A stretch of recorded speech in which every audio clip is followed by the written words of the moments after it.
everyone, this is Miss Alice Dolly, your great mentor. Today, we will be learning a new lesson, Unit 11, Music and Dance. In this unit, the contents are review, informative text, account, poem, and plot synopsis.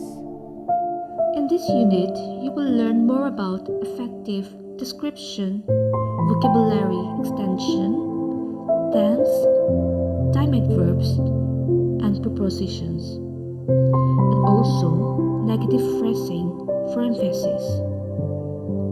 You will also learn the contents of this unit, which I have read out earlier, and also how to write a formal letter. Review. Review is to think or talk about something again in order to make changes to it or to make a decision about it. Example, a report in a newspaper, magazine, or program that gives an opinion about a new book, film, etc. Informative texts are texts which intend to inform the reader or viewer.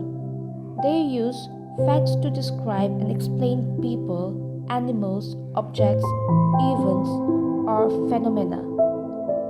Informative texts use clear language and technical vocabulary. Examples of informative text includes instructions, procedures, reports, explanations, news articles, or scientific articles. What is an account? Well, an account is a report of an event or experience. It is a record or narrative description of past events. A poem is a piece of writing in which the words are arranged in separate lines, often ending in rhyme, and are chosen for their sound and for the images and ideas they suggest.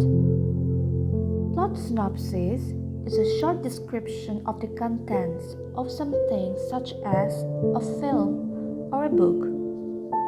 A plot synopsis can be a brief description of a piece of literature that explains what happens. Effective description. The word effective means successful or achieving the results that you want. And the word description means something that tells you what something or someone is like.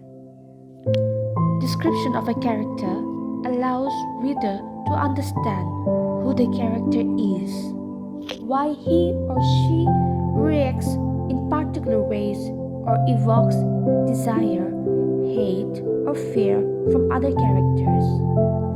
So, effective description of action is essential in order to move the story forward along its plot arc. Vocabulary extension.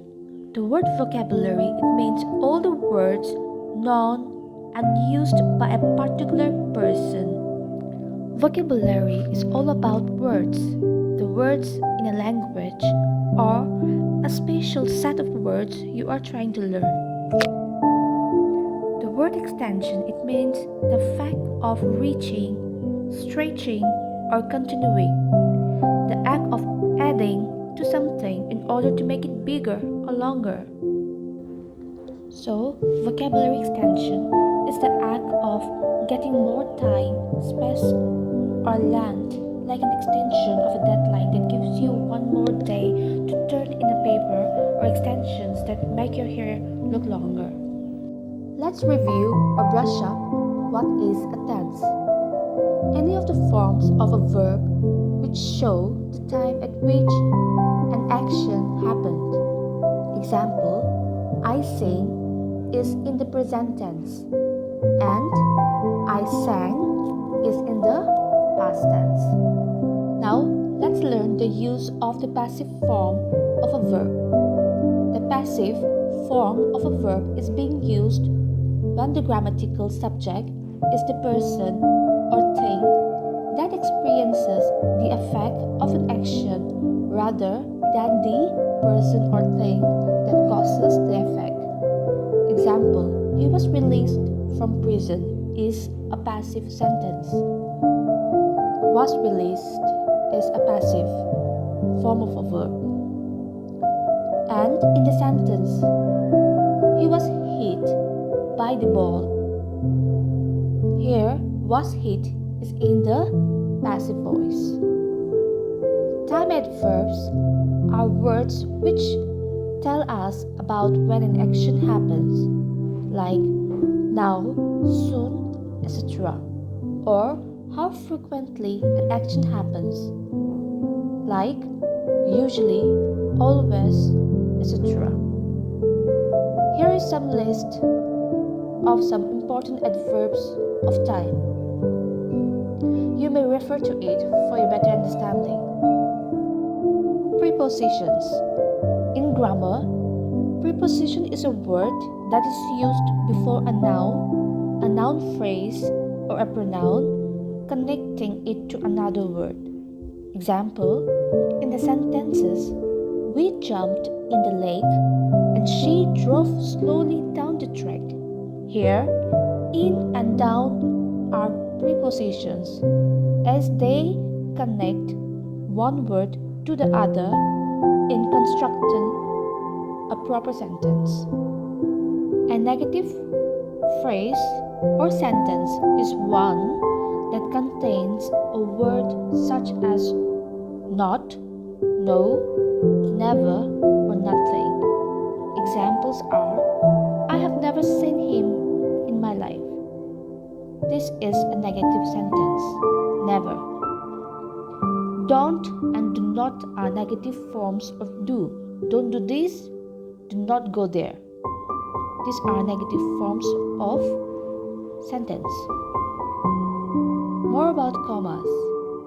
We all know what a comma is. It is the symbol used in writing to separate parts of a sentence, showing a slight pause or to separate the single things in a list.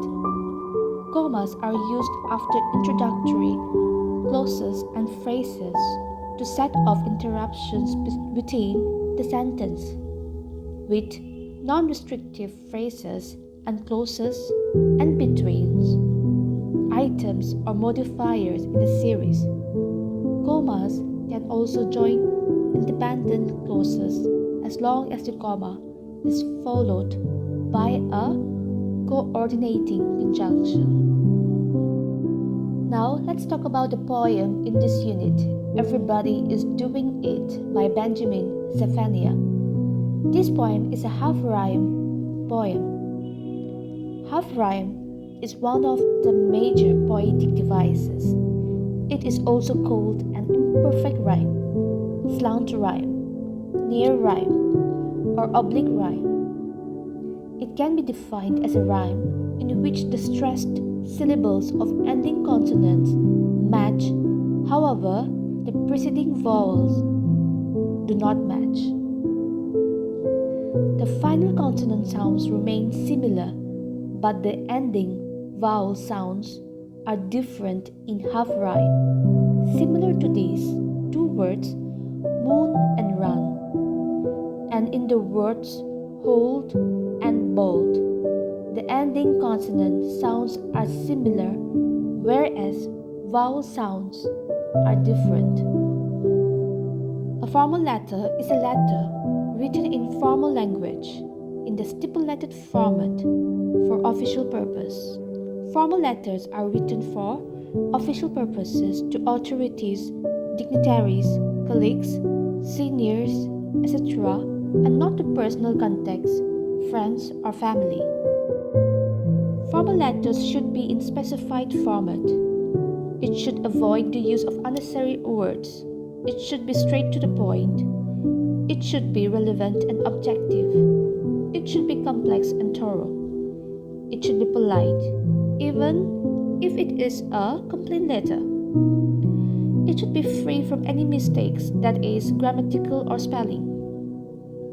There are three types of formal letters, that is, business letters, letters for outlining civic problems, and job applications. Well, that's it. I hope you have understood, and I hope this video is of some help to you. Thank you, stay safe, and study well. Take care.